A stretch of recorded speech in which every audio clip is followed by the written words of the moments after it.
Hey, I see you found my second channel, The Rondo Show 2. Here I'm going to post behind the scenes and post-production stuff for various videos that I produce, so if you're into that kind of stuff, subscribe. So you're probably here because you want to see how I edited getting hit by a bus, so let's get right to it.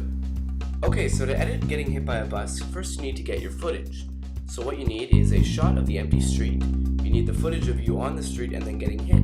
And finally, you can take two options. You can film a bus or a car on your street, or you can do what I did and you can take a still image of a bus, cut it out in Photoshop, and then animate it onto the street. Now the reason I used a still picture of a bus rather than a real bus is because I don't have a bus to use, and I didn't want to wait onto a busy street until one comes along. But I figured out that both ways work. So once you get this into your editing program, I'm using Adobe After Effects, you put the bus in and animate it to move. Now how I did this was I first keyframed the position of the bus. Then I took the frame where I wanted to get hit and I made sure the bus was where I wanted it to be. Then I went back a few frames and moved the bus off, and then forward a few frames and moved the bus off the other way.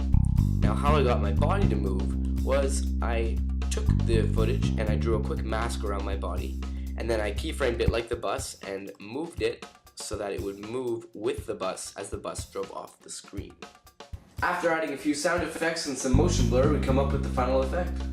Now if you have any questions about anything, you can either personal message me or you can actually send me an email, because I usually respond to every single email that I get. So shoot me an email at readcontact@gmail.com, or you can send me a personal message.